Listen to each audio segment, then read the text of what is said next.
You ask Tiger to solve. This deals with linear equations with one unknown. The final result is y equals 10/3. Let's solve it step by step. Simplify the expression. Expand the parentheses. Simplify the arithmetic. Combine like terms.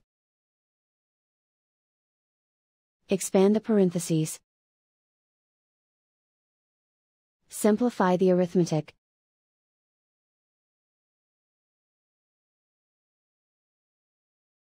Group all y terms on the left side of the equation.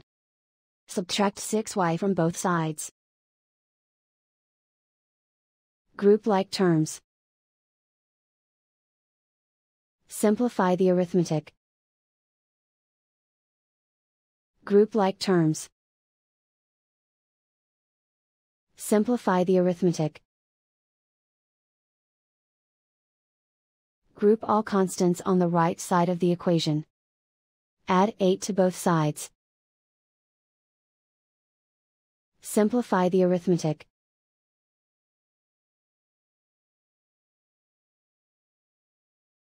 Isolate the y. Divide both sides by 3. Simplify the fraction. And so the final result is y equals 10/3.